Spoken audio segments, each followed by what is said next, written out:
आप अपने आप पे ध्यान ही नहीं दे पा रहे हो because we don't have time, because of the lives that we are living in. What are the type of thoughts that you have? Do you feel fulfilled? Do you feel like, I've achieved everything? We are easily able to connect with anybody who we want. Like suddenly I keep questioning myself, make it work the way you want to make it work. Everything in this universe is energy.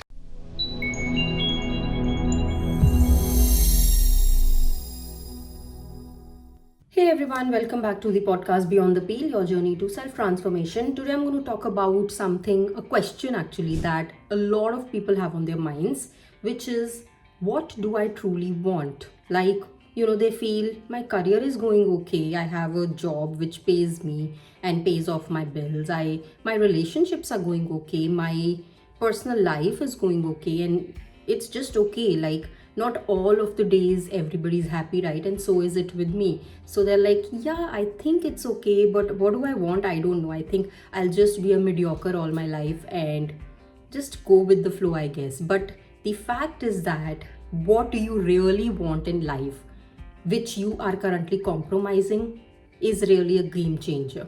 Because if you do not know what you want in your life, you can never reach that level of happiness and satisfaction and contentment in your life. So that is really a game changer. If you are interested to know more about it, do keep watching.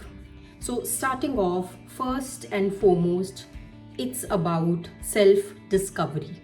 Like, before even going into the future of what I want or what you want, we need to be able to discover, where am I currently, where have I been in the past, and who am I as an individual. So that self discovery is a really, really important step.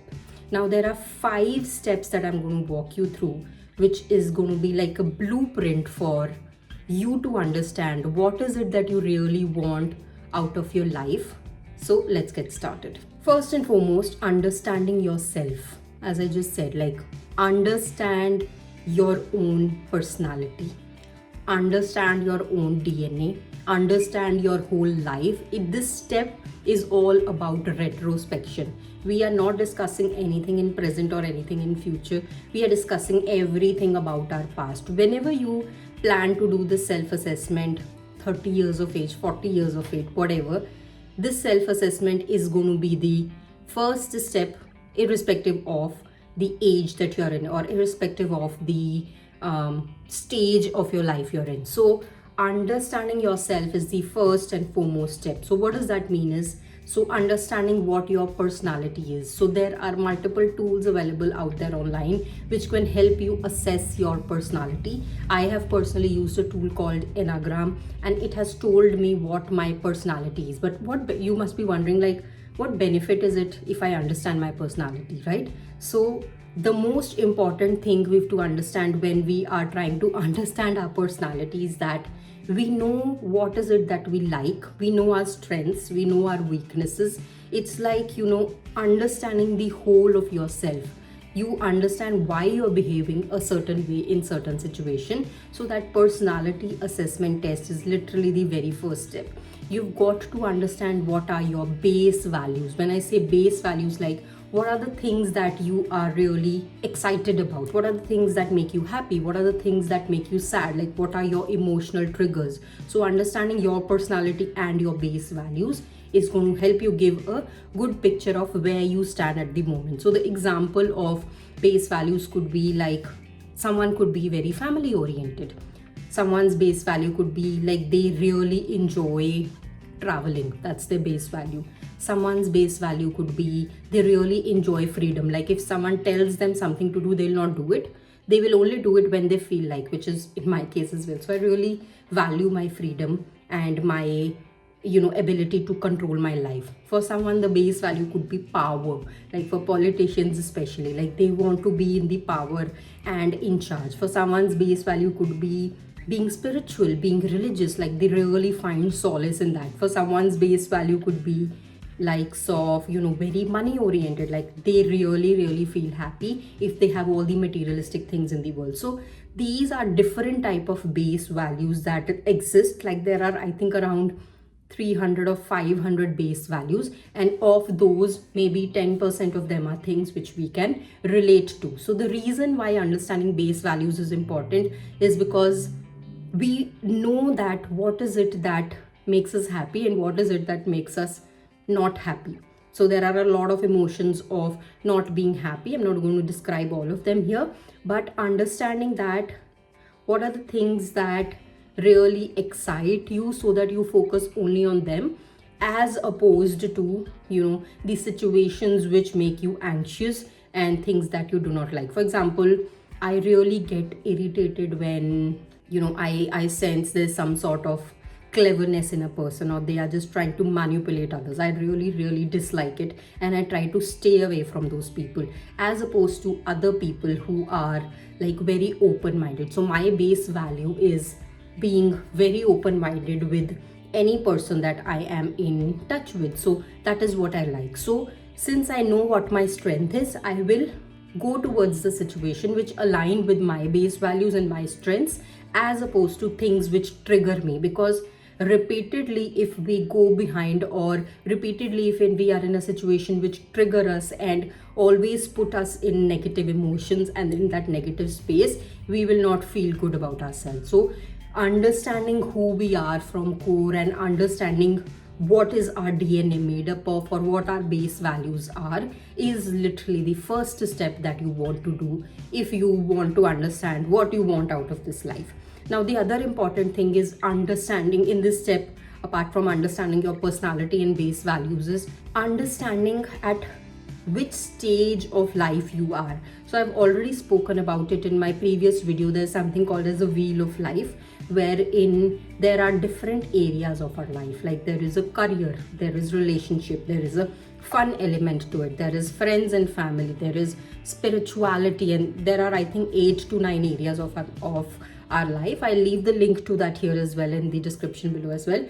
But when we are basically analyzing ourselves, we have to not only understand what our DNA is made of, but where do we stand currently. Because this exercise, as I said, is going to be a game changer for you. So you need to be able to like compare it to where you were before you started doing this and where you are after you have started doing this. So doing that assessment of the wheel of life is an additional step that you want to do in this retrospection step, as it stands. So the first step, just to summarize, is about understanding your personality, understanding your base values, and understanding your wheel of life. Where in your life are you? Who exactly are you?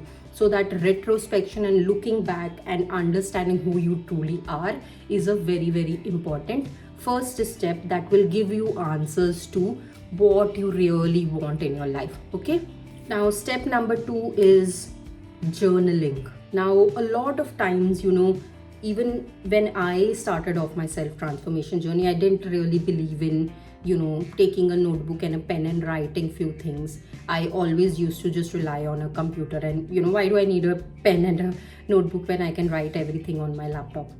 But actually there is lots of power in journaling, right? We need to take a pen and a paper and to be able to write down what is it that we really want out of our life. What does our dream life look like? So the reason we want to take a pen and a paper is because we get into that energy space wherein we are really into our present moment. Whereas as opposed to when we are on our laptops, we do not create that sense of energy and aura around us. So that journaling, personally, it has really helped me. If you find that doing a similar exercise of identifying what does your dream life look like, if you think like doing that on a computer is easy for you and you are mentally in that space, maybe go ahead and try that. Personally, for me, what has worked is that taking out a pen and a notebook or a journal and writing things in there, and me getting in that space and identifying what I really want from my life. Like, what do you want from your life 1 year from now, 5 years from now, 3 years from now, whatever time period you want to set it to.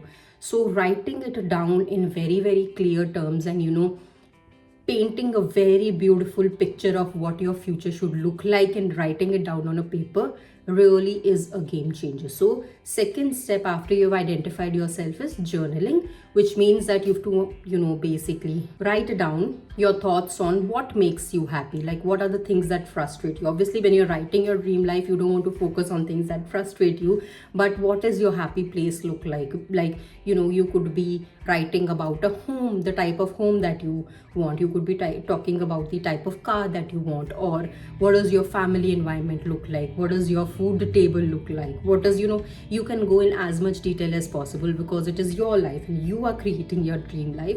So you can be the director of your own film and just go to any lengths of creativity in this step, because you want it to be as beautiful as it could be. That is like painting a vision of where you want to be in your own life. And the reason I say journaling is really important, because if you've not tried it till now, I highly recommend you try it, because you are literally like holding a pen and it's attached to your body and it's attached to your mind, and that brings up that energy and aura, and it's completely a different scenario as opposed to me sitting on a laptop and typing up stuff. So that has really changed me. So journaling, what does your dream life look like, is the second step that you want to do. Now over here you might be thinking, dream life, I don't know, like I don't really know what I want from my life. You might be thinking, I don't have any passion.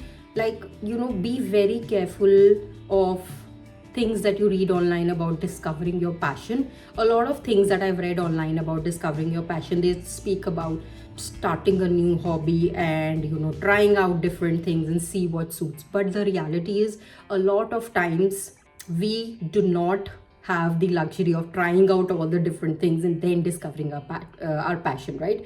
That is the reality we all live in. So instead of that, what you can do is, if at all you have the luxury, like you could spend money to try out different things and see what suits you and what really makes you happy. You could discover your passion that way. Wonderful if you can do that. If not, like me and like most of the people, what you can do is, again, retrospection is the best thing you can do. Retrospect where you currently are, what are the different opportunities that you currently have in your life, and just do that. Don't be very choosy in no, I don't want to, like, just be, just take up any opportunity that comes your way, and just see over time whether you enjoy it or not enjoy it. So you do not necessarily have to go into future and see, it doesn't have to be like that big exercise of discovering your passion. You could literally start from where you are. Where do you work at the moment, right? Suppose in a career space, where do you work at the moment? What are the different avenues that you've been thinking of trying but never really had the courage? Maybe you want to try that out. If you are in like a 9 to 5 and you having a business of your own fancies you, maybe you want to start small with that. So just look at whatever opportunities you have at the moment and just grab those opportunities, just start with them. Two things will happen. Either you succeed it and then you can say, I've discovered my passion, or the second thing is, after some time you do not enjoy it and then you can leave that, but at least you've had the learning of starting something new, so that when you get on that second thing and third thing, you are ready and you're not starting from zero, you're starting from experience this time. So finding your passion does not have to be a big exercise of you spending loads of money on different things. It could simply be taking up the opportunities that you currently have, starting small with something new that is within your budget or within your mental space, and just starting up with that and taking that leap of faith, right? And just see how that performs, right? So that is what my recommendation for finding your passion would be. But second step is really about identifying what you want in your life in future. First step was about identifying where you are currently and where you've been in the past, so past and present. Second step is about journaling, where you want to be in your future. So putting your thoughts out, because usually we never really spend any time thinking about and especially writing about things we need, but it's a game changer, guys. Trust me, I've said it so many times, but it is a game changer. If you spend even a little bit of your time into writing down what you want from your life, you will feel really good about it. You will feel motivated to be able to at least do something about the dream you've put out on your paper. right? So again, just one thing to connect the steps 1 and 2. When you're writing your passion projects, or when you're writing where you want to be or what your dream life looks like, try connecting it with your base values, try connecting it with your personality, so that you are taking up things that you enjoy doing. As an example, suppose you've identified in step 1 that your base value is helping others. So in step 2, when you are writing down things like you want to maybe start off a business. Yes, of course, business, whenever someone starts a business, the first aim for some people is making money. Obviously, we all want to make money when we are starting a business, but for some people it is about actually having the empathy to solve a user problem. So identify what that is. For you, a goal could be a business, or do you think like having some contribution towards some NGOs is something that will make you more happy. So align those base values and your own personality of what are the things that really make you happy. Combine that with the goals that you identify, so that when you are working towards those goals, you really feel happy about it. If you start something just because it's trendy or something like that, if you start a business just because everybody around you is starting a business, and everybody's saying that you should also start a business, and you start it, but it doesn't align with any of your base values, like you're not really feeling happy about it, so you will give up after some time. So try to find a passion, try to find a future for yourself that aligns with your base values, because the way we've all been conditioned since our childhood, that has developed our base values. And if you find things to do which align with those base values, it is a perfect match. Okay, because when you're doing things for that goal each and every single day, if your base values are met, you will definitely continue doing it, as opposed to if you get triggered by something, and you will definitely leave it. So these are the first 2 steps. Now step number 3, after you've identified what you want, is setting SMART goals. What does that mean is, SMART stands for specific, measurable, actionable, relevant, and time bound. So for example, in your step 2, you've identified that you want to stay fit, as an example.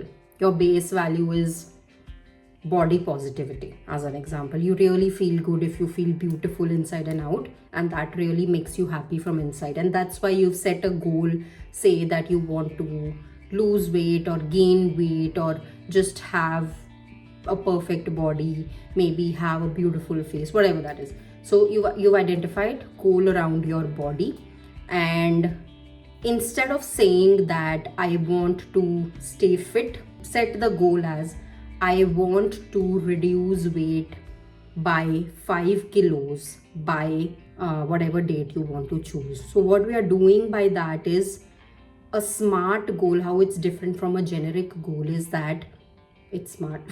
Like it's very, very specific. On staying fit is very generic. Instead of saying staying fit, say what exactly is your definition of staying fit. Do you want to get slim? Do you want to gain body fat? Do you want to like just build up the shape? Do you want to like reduce only a certain part of your body? What exactly does that mean? So you have to be very, very specific on what you want, right? M stands for measurable. You need to be able to measure the progress. Like staying fit, yeah, after 3 months you look back like, have I been fit? Like how are you going to be able to measure that? You cannot. So attach a number to that goal. So say that I want to reduce my weight by 5 kilos. So that is like measuring the progress, right? A is actionable. Now, since you've said, suppose 5 kilos is what you want to reduce in next 3 months. So every month, how much are you going to reduce? So how are you going to action reducing that 5 kilos? Are relevant. Like, is it even possible, or is it something that is not achievable? Are you saying reducing 50 kgs in 1 month, right? I don't think that's humanly possible, but whatever. So make sure it is relevant, thing that can be easily be achieved as well.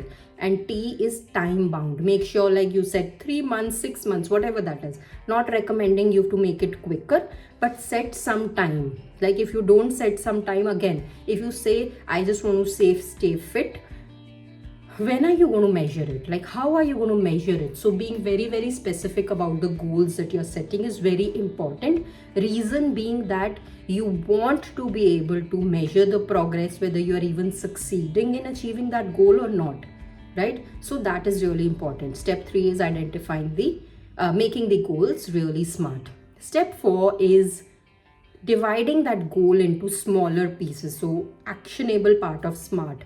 So make sure, like, that one goal of 3 months or 6 months, you are dividing it. What are you going to do every single day to progress towards that goal, right? Are you going to join gym? Are you going to change your daily routine? Are you going to start running if you're not doing that? Are you going to, like, reduce your sitting hours? Are you going to drink lots of water? Like, what are those small goals? Like, divide that 3 months goal into small goals, so that you have like a plan of what you want to accomplish at the end of 3 months or 6 months, whatever that is. So make sure you're dividing it. The reason we also divide these, because you probably might not have the zeal to wait for 3 months or 6 months or 1 year to be able to, like, you're doing something every day and then you're like, nothing is happening. What is the benefit of doing this? The reason we also divide these goals into smaller chunks is because we want to be able to celebrate successes. Like, after 1 month, if you've reduced 2 kgs, just celebrate. You want to celebrate all those small wins and successes, so that you feel good about not only achieving the goal, but your mindset is also programmed that yes, you are making progress towards that goal. So dividing it into smaller goals is really important. Don't start big, always start small. Okay, so that is step number 4. Now, last step, number 5, very important, is changes to your daily routine. Now, you've done this whole exercise. I want to do this, I want to do that, I've set all the SMART goals, I know what I want to do, I have all the plans, I have used beautiful colors to make all the plan. Now what? From tomorrow or even for today, what are you going to do? What are the changes in your daily routine that you're going to take? Make sure that every single day, do something. It doesn't have to be a big thing. Do something smallest. Every single day, do something towards that goal. In again the example that we're using, drink the amount of water that you need to drink, or stand for X amount. Like, at least every single year you are doing something. Some days you might not feel like going to gym. That's okay. During that day, make sure you are standing for some amount of time. If you have a sitting job, make sure you're not sitting for like an extended period of time. So something or the other, do take those inspired actions every single day towards that goal, so that you're making some progress every day. Progress doesn't have to be doing big things every day. We don't do that. I don't do it. Progress for me is doing something or the other every single day. Yes, you can have cheat days, but then try to make sure that you're not only having cheat days and doing nothing about the goals. So doing something every day is really important. Something that has really helped me personally is meditation. I know meditation a lot of times is taboo, but sitting for 5 minutes, some people even do it for longer periods. I'm not at that stage, I've just started. But sitting for 5 minutes without phone, without distractions, without any noise, and just being present in the moment has really helped me stay focused. Okay, I do this exercise every morning because I don't have a luxury to do it whenever I want, because I have active children at home and I have other responsibilities as well. So in the morning when everybody is sleeping, I try to do it that time because there are less distractions. But it doesn't have to be just mornings. You could do it whenever you have time to sit in a peaceful environment and give time to your brain to be able to relax and just sort of consume whatever is happening around you. So that practice of mindfulness is really helped me. So in your daily routine, make sure you're not only taking the inspired actions, but you are spending some time with yourself and just taking all of this in. And when you're sitting idle, you could either visualize your dream life. That's a wonderful manifestation technique. When you're sitting idle, you could literally just shut down your brain and not do anything also. That also really helps. But just sit down without any distractions every day. That will really boost your productivity. So this is a 5-step blueprint that I personally follow, which is a game changer for identifying what is it that you really want in your life. Okay, now as an example, the thing that you chose in step 2 is not your passion. You have just started doing it because you said, okay, let me give it a try. Suppose you do not succeed in that. That's okay. That's completely normal. A lot of people do not succeed in the first instance. So I'll tell you my story. When I started off this YouTube channel, I started off by creating content about product management. I did that for maybe 6-7 months, and then I realized doesn't fancy me. I don't want to do this for the entire life, and then I shift gears. Now what happened was, I didn't feel sad that that content of 7-8 months it got wasted. That's okay. I at least learned a new skill. I learned the power of consistency. I learned how do I stay disciplined. I learned how to make videos. I learned hell lot of things by doing something that I don't want to do for whole of my lifetime. So there are millions of stories like this of people who want to achieve something. Many people do not succeed on the first time, and that's completely okay. So don't get disheartened if you feel that the passion that you've discovered by this exercise or otherwise is not what is your passion actually. You have to keep rediscovering yourself. Okay, so this is all like a beautiful story, beautiful blueprint, but in reality there are a lot of challenges which we will face when we execute the plan that I just showed you. Okay, now no successful person on this planet has succeeded by just having everything going perfect just by way. There are meant to be challenges along your way. What's going to help you and separate you out from all others out there is you being able to identify those challenges first already. When you are doing this goal setting exercise, do the exercise of identifying what are the challenges that you'll already face and make a plan to overcome them. That's going to separate you from the rest of everybody on this planet. Okay, so a few things that you can do, as first thing that I mentioned, write down what are the challenges which you think you could face when accomplishing those goals. Your challenges could be actual challenges related to money. Your challenges could be related to you being lazy, procrastinating. Challenges could be fear of self-doubt. Loads of challenges could be there, and there are multiple techniques available for them. But being able to identify those challenges beforehand is really going to set you apart from lots of other people, right? So acknowledge all those fears that you have at the beginning itself. You may feel that what will people think if I start doing this. Acknowledge that yes, it's okay. Yes, I know I will. But what are you going to do? A lot of times when we do this exercise of acknowledging the challenges and acknowledging all these negative things that will come, you will notice, again, a pen and a paper really helps me. You will notice that a lot of times we have the solution. We know what the solution is a lot of times. For example, in this health example that we're using, suppose the challenge you face is fear of failure. What if after doing all of these things I fail? After 3 months I don't lose 5 kilos. What will happen then? So you have to think about what are you going to do if this happens, right? The answer to that, what comes on top of my mind is, after 3 months, if you've realized that this doesn't happen, first is retrospect why it did not work. Was the goal and all the plan that you set up, the daily routine that you set up, did you execute it to the T? If the answer is a yes and you still failed, what does it mean? That you need to change your plans. That was not realistic.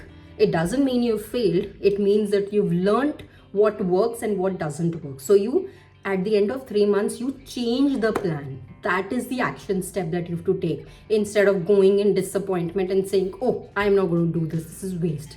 So change your plan and extend your timeline and see what's worked for you, right? So that is one example of acknowledging whatever feelings that you will face when you are achieving your goal, acknowledging all those challenges and make a plan to overcome those challenges. Okay. Second thing is you have to build confidence, right? Which step was it?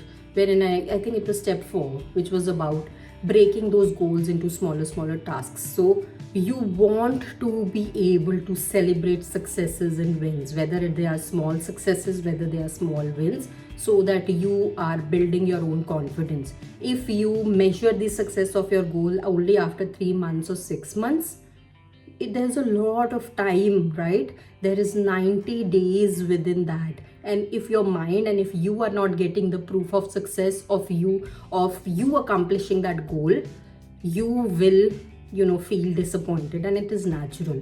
That is why, in order to build up your confidence, you want to be able to celebrate your successes. You always want to be in your high energy state. You always want to be excited about the goal that you're setting up for yourself. So that's really, really important.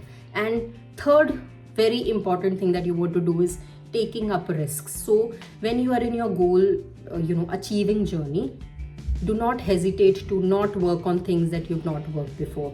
So you want to make sure that things you've not worked before, you are taking up the risk to do them now. So with that, I'm going to wrap up the video. So just a last thing that I want to say is that figuring out what you want, it's not like a destination that you're trying to reach. This is a life's journey, and we are all discovering new things.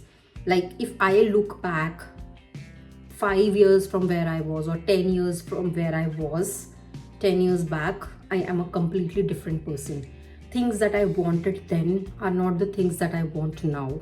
So it's okay if we do not get what we want, what we think we want in our life, because life has a beautiful way of unfolding towards us the opportunities that are meant for us. The only thing that is going to stay is going to make you positive and you on this path is your consistency, your willpower, your positive energy, your attitude to be able to take up any challenges. So those are the things that are going to help you in this life journey.